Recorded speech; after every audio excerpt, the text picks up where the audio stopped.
রাসূলুল্লাহ সাল্লাল্লাহু আলাইহি ওয়াসাল্লামের ভবিষ্যৎবাণীগুলোর মধ্য থেকে একটা ভবিষ্যৎবাণী, যে রাসূল বলেছেন যে ইন্না বাইনা ইয়াদাই ইসসাআ, নিশ্চয়ই কিয়ামতের মুখোমুখি এমন একটা দিন আসতে যাচ্ছে, মানে ওই দিনগুলো কিয়ামতের সামনাসামনি হবে। আইয়ামান ইউরফাউ ফিহা আল ইলম, যখন ইলমকে উঠিয়ে নেওয়া হবে। ওয়ায়ানজিলু ফিহা আল জাহাল, মূর্খতাকে নাজিল করে দেওয়া হবে বা মূর্খতাকে বহাল রাখা হবে, যেটা অন্যান্য ভাষায় আরো আসবে। এই হাদিসটা ইমাম মুসলিম কোট করেছেন, যে উঠিয়ে নেওয়া হবে এবং মূর্খতাটাকে বিরাজ করে দেওয়া হবে। তা আজকের খুতবার বিষয় হলো ইলম উঠে যাবে কিয়ামতের পূর্বে। এই ইলম কোন ইলম, এটা আমরা এক পর্বে আলোচনা করেছি। আজকে এটা হচ্ছে কিয়ামতের 12তম পর্ব, যে ফিতনার অধ্যায়গুলো নিয়ে আমরা আলোচনা করতেছি, তার এটা হচ্ছে 12তম খুতবা। তার একটা পর্বে আমরা আলোচনা করেছিলাম কোন ইলম, মূলত সেই ইলম হচ্ছে আল্লাহর পক্ষ থেকে যে ইলম নাজিল করা হয়েছে, সেই ইলম উঠে যাবে।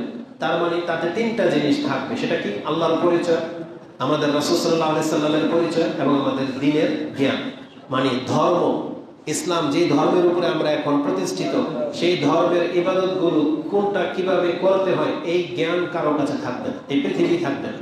পৃথিবীতে এই জ্ঞান থাকবে না, বরং যে কোরআনের আয়াতের উদ্ধৃতি আমরা দিই, এই কোরআনের আয়াতই থাকবে না।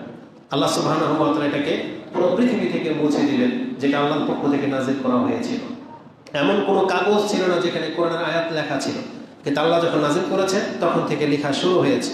ওই যখন লেখা শুরু হয়েছে, ঠিক এইভাবেই একদিনে পৃথিবী থেকে কাগজ থেকেই কোরআন উঠে যাবে, মানে আর করে নতুন করে কোনো কোরআন ছাপা হবে না, সেই ফাইলই থাকবে না, যেটা রাসূলুল্লাহ সাল্লাল্লাহু আলাইহি ওয়াসাল্লাম আমাদেরকে বলেছেন। তো ইলম উঠে যাবে, এই মর্মে বেশ কিছু হাদিস রয়েছে। আনাস রাদিয়াল্লাহু তাআলা আনহু থেকে আরেকটা হাদিস তিনি নিয়ে নেন। ক্বালা ক্বালা রাসূলুল্লাহ সাল্লাল্লাহু আলাইহি ওয়াসাল্লাম ইন্না মিন আশরাতিস সাআ, নিশ্চয়ই এটা হচ্ছে কিয়ামতের লক্ষণগুলোর মধ্য থেকে লক্ষণ, আইয়ুরফা আল ইলম, ইলমকে উঠিয়ে নেওয়া হবে, ওয়ায়াসবুত আল জাহাল, মূর্খতাকে বিরাজ করা হবে। যেমন ইসলাম নাজিল হওয়ার আগে পৃথিবীতে যে মূর্খামি ছিল, সেটাই আবার পৃথিবীতে বহাল হয়ে যাবে। আচ্ছা, মূর্খামি কি? লেখাপড়া না জানা, এটা না, বরং ইসলামে মূর্খতা বলা হয়েছে যেই জিনিসগুলো ইসলামে হারাম, ওই জিনিসগুলোই নতুন করে করা, এটাই হচ্ছে মূর্খতা। কারণ হারাম তো এই জন্য হারাম করা হয়েছে, যেগুলো আপনি জানতেন না, যেগুলো বড় পাপ, ওগুলো আল্লাহ জানিয়েছেন, এই জন্য তুমি এগুলো করতে পারবে না, এই জন্য বলা হয়েছে হারাম। এটা না করাটাই হচ্ছে জ্ঞান। যেমন এই কাজগুলো নেকির কাজ, আমরা আপনারা জানতাম না, আল্লাহ আমাদেরকে জানিয়েছেন, তাহলে সেই কাজগুলো করা হচ্ছে জ্ঞান, না করা এটা হচ্ছে মূর্খামি। তার মানে কেউ কাউকে হত্যা করে দিল, এটা হচ্ছে মূর্খামি। জেনায় নিজের স্ত্রী রেখে অন্য স্ত্রীদের সাথে মিলন করা, এটা হচ্ছে জেনা, এটা হচ্ছে মূর্খামি। তারপর অন্যকে ঠকানো, মিথ্যা বলা, যত রকমের হারাম কাজগুলো আছে যেগুলো ইসলামে হারাম করা হয়েছে, সেগুলো করা মানে হচ্ছে মূর্খামিতে নিজেকে অংশ নেওয়া। আর এগুলোই পৃথিবীতে প্রতিনিয়ত ঘটবে। রাসূল বলেছেন যে ওয়ায়াসবুতা আল জাহাল, মূর্খতাই পৃথিবীতে স্থায়ীভাবে থেকে যাবে, যেটা ইমাম বুখারী তার ইলমের অধ্যায়ের 80 নম্বর এবং মুসলিম ইলমের অধ্যায় 6678 এই হাদিসটাকে পেশ করেছেন। তো আজকের বিষয় হলো এই ইলম কিভাবে উঠে যাবে, এটা একটা ইঙ্গিত আজকে দিয়ে দেব, যে কিভাবে পৃথিবী থেকে ইলম উঠে যাবে। এখানে তিনটা বিষয় ইলম উঠে যাবে। কোন ইলম বলা হয়েছে? সেটা হচ্ছে ওই যে তিনটা জ্ঞান, আল্লাহ সম্পর্কে জ্ঞান, তার রাসূল সম্পর্কে জ্ঞান এবং দ্বীন সম্পর্কে জ্ঞান। যে তিনটা প্রশ্ন কবরে করা হবে, এই তিনটা জ্ঞানই কিন্তু আল্লাহর পক্ষ থেকে নাজিল করা হয়েছিল, আর এই তিনটা জ্ঞানই উঠে যাবে। এই জন্য যেহেতু এই বিষয়টা একটা পর্বে আলোচনা হয়ে গেছে, আমরা সেটা এখানে আর উল্লেখ করলাম না। আজকের পর্ব শুরু হবে কিভাবে সেটা উঠে যাবে। এই জ্ঞান যেভাবে নাজিল হয়েছিল ঠিক এইভাবে উঠে যাবে। আসল এই মর্মে কোরআন হাদিসে কি আছে আমি আপনাদেরকে দেখাই। রাসূলুল্লাহ সাল্লাল্লাহু আলাইহি ওয়াসাল্লাম থেকে বেশ কিছু হাদিস এসেছে, সেই হাদিসগুলোর মধ্য দিয়ে ইমামগণ আমাদেরকে ব্যাখ্যা করে বুঝিয়েছেন। যেমন ইমাম বুখারী রাহিমাহুল্লাহ তিনি তার কিতাবুল ইলমের 34 নম্বর পর্ব তিনি এভাবে করেছেন, বাবু কাইফা ইউকবাদুল ইলম, পৃথিবী থেকে কিভাবে ইলমকে কবজ করা হবে। মানে ইউকবাজ, এই যে আমাদের কবজ করা হয় না, জান দেহ থেকে প্রাণকে নিয়ে নেওয়া হয়, ঠিক পৃথিবী থেকে ইলমটাকে এভাবে নিয়ে নেওয়া হবে, এটাকে কবজ করা হয়েছে। কাইফা ইউকবাদুল ইলম, ইলমকে কিভাবে উঠিয়ে নেওয়া হবে তিনি একটা পর্ব করেছেন, এবং তাতে তিনি উল্লেখ করেছেন এই ইলম হঠাৎ করে উঠে যাবে না, মানে সকালবেলা হয়েছে আর সবাই ভুলে গেছেন, মানে মেমোরিতে কিছুই নাই, নামাজ কি, সিয়াম কি, জাকাত কি, কিছুই জানেন না, না এইভাবে এলেম উঠে যাবে না। আর আর না তা অন্তর থেকে মুছে যাবে, যে হঠাৎ করে উঠে গেল, যে উঠে দেখলেন যে কোরআনে কিছু লেখা নাই, হাদিসের কিতাব সব সাদা, এমন হবে না।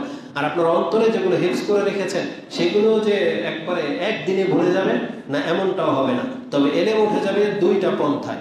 এক, যারা কিছু জানে, যেমন যারা ইসলাম যতটুকু জানেন কিন্তু আমল করেন না, আমল করেন না, তাহলে মানে আপনার কাছে যে এলেম ছিল এটা এখন ওই লোক জানে না, আপনার নাসাল জানে না। যেমন অন্যদেরকে উদাহরণ আমরা দেব না, বাপ মা যদি ইসলাম সম্পর্কে না জানে, ঘরে ঢুকতে হলে কি বলতে হয়, খাওয়ার সময় কি বলতে হয়, আজান হয়েছে কি করতে হবে, সন্ধ্যা হলে কি করতে হবে, এটা বাপ মা করে না, কিন্তু সে জানে। তার মানে তার কাছে যে এলেম ছিল সেটা এখন তার ঘরে আর প্রকাশ পাচ্ছে না। তাহলে এই বাচ্চারা এই এলেম যে আছে এটা কোনোদিন জানবে না। তার মানে এই এলেম উঠে গেল, ঘর থেকে এলেম উঠে গেছে। যদি বাচ্চা ঘরে ঢুকতে, বাবা ঢুকতে যদি সালাম দিয়ে ঢুকতো, বিসমিল্লাহ বলতো, তাহলে বাচ্চা জানতো যে এটা ইসলামের একটা আদব। ডান হাতে খেতে হয়, খেতে বসছে, ও যা খুশি তা করতেছে, কিন্তু বাপ মা যদি বলতো এই ডান হাতে খাও, বিসমিল্লাহ বলে খাও, তোমার সামনের দিকে খাও, কারণ যেটা রাসূলুল্লাহ সাল্লাল্লাহু আলাইহি সাল্লাম করেছেন। আনাস রাদিয়াল্লাহু তাআলা তিনি বলেন, আমরা রাসূলুল্লাহর সাথে খেতে বসতাম, তো ছোট ব্যক্তি হিসেবে আমার হাত থালার এদিক সেদিক ঘুরতো। হাত কেন ঘুরে বলেন তো? কারণ একসাথে যখন খেতে বসে দেখা যাবে কোনো ভালো টুকরাটা অন্যদিকে আছে, তখনই তো হাত ঘুরে, একবার এদিকে যায় একবার এদিকে যায়, বাচ্চারা যেটা করে, ওর যেটা পছন্দ ওটা নেবে, তখন এমন করতো। তখন রাসূল বলেছেন, ইয়া গোলাম সাম্মিল্লাহ, হে বালক তুমি বিসমিল্লাহ বলো, কুল মিম্মা ইয়ালিক, তুমি তোমার সামনের দিক থেকে খাও, ওয়াকুল বিয়ামিনিক, তুমি ডান হাতে খাও। এই যে রাসূল সাল্লাল্লাহু আলাইহি ওয়াসাল্লাম শিক্ষা দিয়ে দিলেন। এখন ওটা যদি রাসূল না বলতো তাহলে আনাস জানতেন না, আমরা জানতাম না। তো এলেম হলো আমল করা এবং প্রচার করার নাম। এখন এটা যখন করবে না কেউ, তখন দেখেন আজকে পৃথিবী থেকে এলেম কিন্তু বহু অংশে উঠে গেছে। আপনি রাস্তাঘাটে চলতে ফিরতে ইসলামিক আদব কি আপনি বলতে পারবেন না। কাউকে দেখবেন যে কেউ এটা পালন করে না, ইসলামের সে আদব নাই। কোথায় আছে?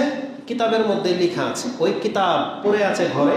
তাই এখন পর্যন্ত এলেমটা কিতাবে আছে, এখন ব্যক্তির আমলে নেই। এটা একটা ব্যক্তির আমল থেকে এখন এলেম উঠে গেছে। দ্বিতীয়, ওই যে কিতাবের মধ্যে এলেমটা আছে, এই এলেম কারা রাখে? যারা এই কিতাব পড়ে, তার মানে আলেমরা। এখন যারা আমল করে, আলেম যারা, তারা ওই এলমের জ্ঞান রাখে। আল্লাহ সুবহানাহু ওয়া তাআলা কি করবেন? পৃথিবী থেকে এই আলেমগুলো, ভালো মানুষগুলোকে বিদায় করে দেবেন। তারা এক এক করে পৃথিবী থেকে মরে যাবে। কথার কথা, ইমাম বুখারী মরে গেছে, তার কিতাব শুধু বুখারীটাই রেখে গেছেন, কিন্তু তার কাছে এখন পর্যন্ত বেঁচে থাকলে আমরা যে কোনো মাসলা যেভাবে উত্তরটা পেতাম, এখন কি সেটা পাবো?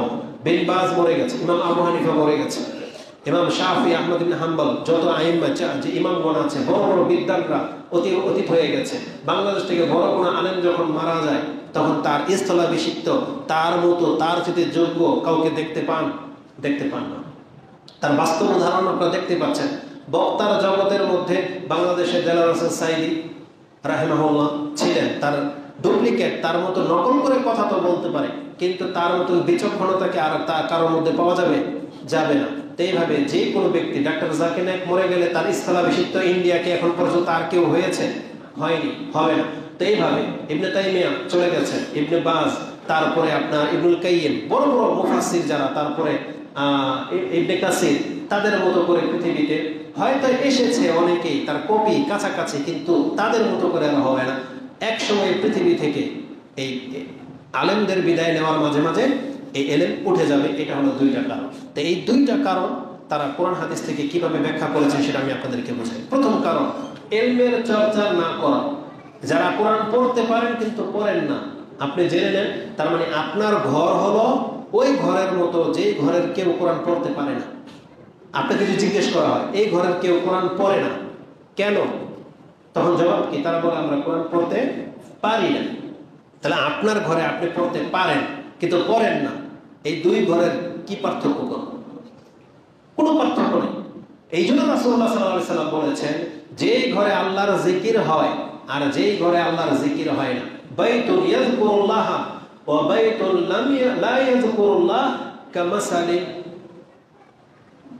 হাইয়্যি ওয়াল মাইয়্যিত, জীবিত এবং মৃতের মতো। তার মানে কবরস্থানেও মানুষ শুয়ে আছে, আমিও আর আপনি ঘরে শুয়ে থাকি। এখন আপনার আমার মুখ যদি বোমার মতন বন্ধ থাকে, আল্লাহর নাম যদি না নেন শোয়ার সময় ঘরে যতক্ষণ থাকে, তাহলে আপনার উদাহরণ কবরের উদাহরণ এক। কবর মানুষ শুয়ে আছে, ওর জবান খুলতে পারে না, আল্লাহর নাম নেয় না। আপনিও আপনার ঘরের ভিতরে আল্লাহর নাম নেন না, তার মানে আপনি জিন্দা একটা কবর। মানে আপনার কাছ থেকে আল্লাহ সুবহানাহু ওয়া তাআলা কোনো কল্যাণ দেখতে পাচ্ছেন না, ওই মুর্দার মতো আপনি। এই যে রাসূল বলেছে, যারা আল্লাহকে স্মরণ করার, যারা স্মরণ করে না, তারা জীবিত এবং মৃতের মতো।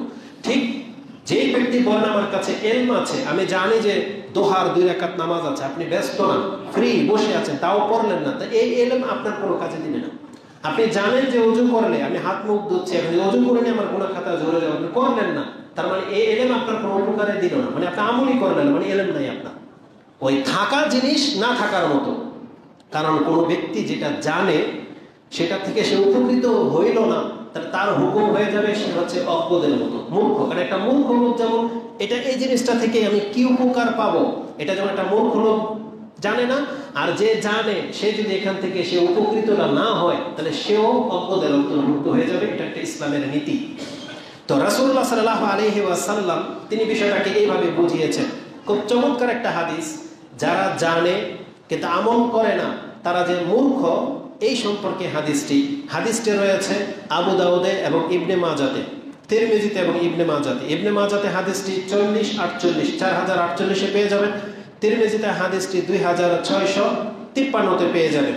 রাসূলুল্লাহ সাল্লাল্লাহু আলাইহি ওয়াসাল্লাম থেকে জিয়াদ ইবনে লাবিদ قال ذكر النبي صلى الله عليه وسلم شيئا فقال, কোন একদিন রাসূল সাল্লাল্লাহু আলাইহি ওয়াসাল্লাম কিছু একটা বলছিলেন, হঠাৎ করে তিনি বললেন, যাকা ইনদা আওয়ানি যাহাবিল ইলম, এভাবে একদিন পৃথিবী থেকে ইলম উঠে যাবে। তার মানে ধরে নেন বাংলার জমিনে জিলাফি গাছ ছিল না, চিনেন জিলাফি গাছ? যারা চিনে তো চিনে না, যারা চিনে না তো চিনে না, ছিল কিনা একটা সময়। তো যারা মুরব্বীরা কথা বলতে বলতে পোলাপানকে বোঝাচ্ছে যে দেখা আমাদের সময় এই গাছ ছিল, এখন ও তো চিনে না, যে দেখো না এই জীবনে কোনোদিন। তা আপনি বললেন এই জিলাফি গাছ এখন বিলুপ্ত হয়ে গেছে, মান্দার গাছ বিলুপ্ত হয়ে গেছে, জানেন না? তা নাই, এগুলো নাই। তা এখন ঠিক এই যে বলতেছি, তখন আমরা বললাম এভাবে একদিন পৃথিবী থেকে এলে উঠে যাবে। এই যে মান্দার গাছ, জিলাপি গাছ, যেভাবে গাছ উঠে গেছে, এভাবে পৃথিবী থেকে, যেমন বাংলাদেশ থেকে শহরাতের বহু কিছু উঠে গেছে না। এখন আগে তো বহু কিছু ছিল, তাই না? এখানে নাকি রুটির স্তূপ করে যেত, এখন হয়, এখন রুটি দেওয়াটাকে বেদাত মনে করে, তাই না? এইভাবে আলহামদুলিল্লাহ বাতিলগুলো একদিন উঠে যাবে। ঠিক হক মানে এলেও একদিন উঠে যাবে। এই কথা শুনে জিয়াদ বিন লাবিদ বলতেছে, ইয়া রাসূলুল্লাহ কাইফা ইউফাউ, কিভাবে এভাবে এলেও উঠে যাবে? গাছ না হয়, যেমন উদাহরণ দিলাম, গাছ না হয় কেটে ফেলছে দেখা নাই, আর কেউ লাগাই নেই, কিন্তু আমরা তো একটার জায়গায় একটা গাছ লাগাচ্ছি, তাই না? যেমন ওই মান্দার গাছ কেটে দিয়েছে, তো আমি তাই না আরেকটা লাগিয়েছি, তো এইভাবে তো আমার ছেলে লাগাবে, ওর ছেলে লাগাবে, তো এইভাবে তো গাছ থেকে যাবে, এটাই বলছিলেন। তো লাবিদ, জিয়াদ বিন লাবিদ তিনি বলতেছেন, কাইফা ইউরফাউল ইলম ওয়া নাহনু নাকরাউল কুরআন, ভাষাটা শুনেন, আমরা তো কোরআন পড়তেছি, ওয়া নুকরিউ আবনাআনা, এবং আমাদের সন্তানদেরকে কোরআন পড়াচ্ছি, ওয়া ইউকরিউহু আবনাআনা আবনাআহু, আর আমার সন্তানরাও, তারাও তাদের সন্তানকে কোরআন শিখাবে, পড়াবে, এইভাবে চলতে থাকবে ইলা ইয়াউমিল কিয়ামা, কিয়ামত পর্যন্ত আমাদের মুসলিমদের নসল বাকি থাকবে, কোরআন বাকি থাকবে, কোরআন পড়া বাকি থাকবে। তাহলে ইলম কিভাবে উঠে গেল?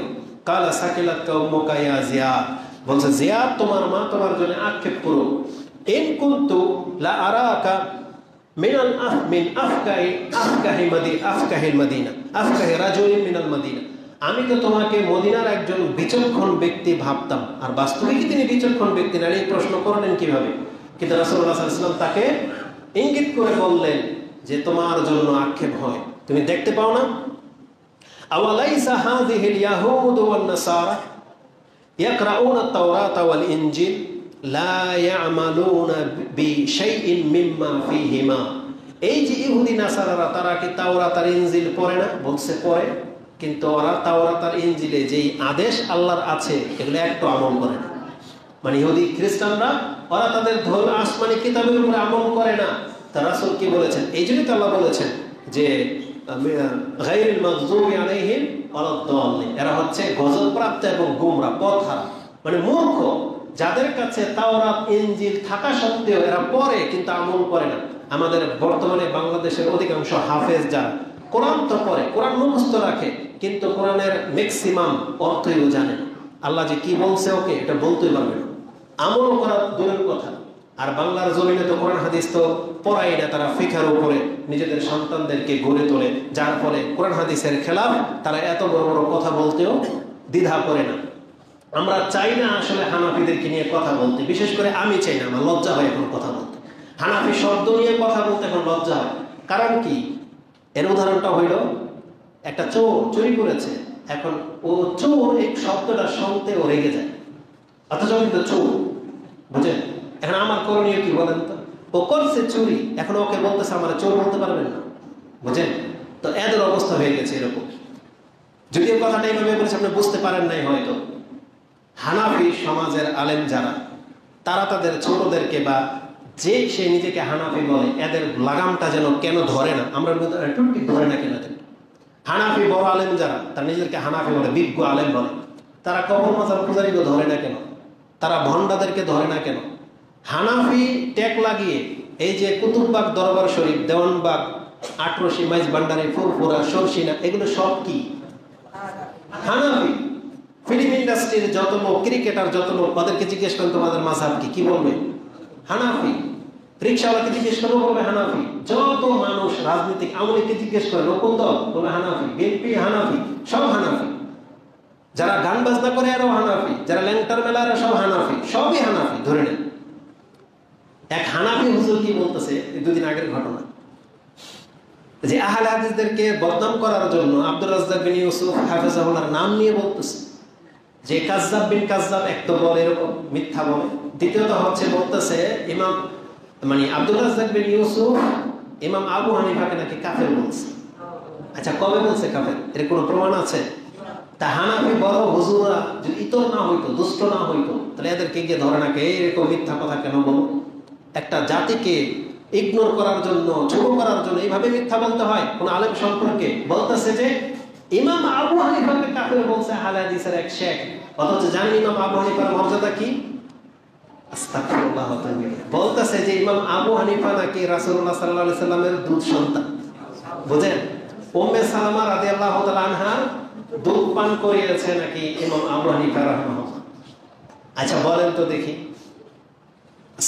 আস্তাগফিরুল্লাহ বলা ছাড়া আমাদের আর কিছু করার নাই। এর কথাটা কেমন মিথ্যা জানেন? এমন একটা কথা বলছে, আর একটা লজিক থাকতে হয়। কি থাকতে হয়? একটা লজিক থাকতে হয়। উম্মে সালামা রাদিয়াল্লাহু তাআলা আনহা ওর কথাটা বলার আগে তো একটু গুগলে সার্চ করে নিলেও হইতো। আমার যতটুকু জানা, উম্মে সালামা রাদিয়াল্লাহু তাআলা আনহা রাসূল সাল্লাল্লাহু আলাইহি ওয়াসাল্লামের সাথে বিয়ে হয়েছে মোটামুটি অনেক বয়সী, প্রায় 30-35 বছর হবে হয়তো, বা 30 এর কম হবে না। তারপরে তিনি কতদিন বেঁচে ছিলেন? তবে অনেক বয়স বেঁচে ছিলেন, যেটা আমরা সার্চ করে দেখলাম 62 হিজরি লেখা আছে, যে 62 হিজরিতে নাকি তিনি ইন্তেকাল করেছেন। ইমাম আবু হানিফার জন্ম কবে বলেন? 80 হিজরি। তাহলে 62 আগে না 80 আগে? তাহলে যেই মা আমাদের উম্মাহাতুল মুমিনিন, যিনি মারা গেলেন 18 বছর আগে, তাই না? 62 থেকে 80 মাইনাস করলে কত হয়? 18ই তো হয়। আমি ওইটা হিসাব বিজ্ঞান কম বুঝি। তো 18 বছর আগে যিনি মারা গেলেন, এর দুধ কিভাবে পান করলেন আপনার ইমাম? আরে আমরা আহলে হাদিসের কিছুই বলবো না, আপনাদের হানাফি আলেমরা কোথায়? লজ্জাও করে না? আপনাদের তো লজ্জা করো, চাহেরে আমার দলের লোক এটা কি বলবো, লজ্জা করা উচিত না? আমাদের এই কাফের বলা ফ্যাক্টরি কি করে এখন ফটো লাগাইতে পারে না? ও একটা মানুষকে বাড়াইতে গিয়ে কাকে ছোট করলো চিন্তা করা যায়? বলতেছে যে উম্মাহাতুল মুমিনিন উম্মে সালামা রাদিয়াল্লাহু তাআলা আনহা দুধ পান করেছে ইমাম আবু হানিফা। চিন্তা করা যায়? আমি কিছু বলবো না, কারণ আমরা কিছু বললে আমাদেরও কিছু ভাইয়েরা আছে বলতেছে এমন ক্রিটিক্যাল পরিস্থিতিতে যেখানে ফিলিস্তিন, ইন্ডিয়াতে এত ফিতনা শুরু হয়েছে, আর এখন এরা 8 রাকাত আর 20 রাকাত নিয়ে গুতাগুতি করে, এই ভাষায় বলে। তা তোমাদের লজ্জা লাগে না? এখন আমাদেরকে কেন বলতাম তোমাদের হানাফি হুজুর এগুলো কি শুরু করেছে? এগুলো করলে তোমাদের সাথে মিশে কি আমরা যুদ্ধে যাব? এগুলো করলে? এদের সম্পর্কে একজন উর্দু একজন বক্তা আছেন, বলে দিই তার নাম, থাক আছে খুব পাই পর্যন্ত, মেরাজ রাব্বানি, ইন্ডিয়ার লোক, দেওবন্দি ছিলেন, কোরআন সুন্নাহর দিকে ফিরে আসছেন বা কোরআন সুন্নাহ দিয়ে স্টাডি করতেছেন। এই মেরাজ রাব্বানি হাফেজাহুল্লাহর একটা বক্তব্যে আমি বসেছিলাম। এটা সৌদি আরবে জুমার একটা বড় কনফারেন্স হয়েছিল, আমি শেখ মতিউর মাদানী হাফিজুল্লাহ ওনার সাথে গিয়েছিলাম। তো মেরাজ রাব্বানির একটা বক্তব্যে আমি বসে শুনেছিলাম। তিনি বলেছিলেন হানাফিদেরকে तुम ये मत कहो कि तुम झूठे हो, माने किसी हनाफी को तुम झूठे मत कहो, सिर्फ उसके लिए इतना काफी है कि तुम हनाफी हो। বুঝেন কথা কি বলছে? যে হানাফিদেরকে মিথ্যুক বলার দরকার নাই, তুমি হানাফি এই কথাটা বলাই যথেষ্ট। তার মানে সুবহানাল্লাহ, আমরা ছোটরা বললে তো কি আগুন লেগে যায়, এটা আমাদের বিজ্ঞদের কথা। কোন চমৎকার বলেছে, তার বাস্তব হচ্ছে এগুলো। এটা বাস্তব না, এটা কি মিথ্যা না সত্য? ইমাম আবু হানিফা উম্মে সালামা রাদিয়াল্লাহু তাআলা দুধ পান করছে, সত্য না মিথ্যা? বলছে কারা? তাহলে কি হইল প্রমাণ? এদের এক হুজুর বলতেছে কোরআন নাযিল হয়েছে সর্বভারতে, সত্য না মিথ্যা? মিথ্যা। এরা কোর কারা? আমরা কিছু বলবো। তো এইভাবে বলতে গেলে মানে লজ্জা লাগে। এই পরিস্থিতিতে যেখানে বাংলাদেশকে বাঁচাইতে হবে বা মুসলিমদেরকে বাঁচাইতে হবে, তারা এখন পর্যন্ত রেশারেশি নিয়ে চলতেছে। আহলে হাদিসদেরকে ছোট করার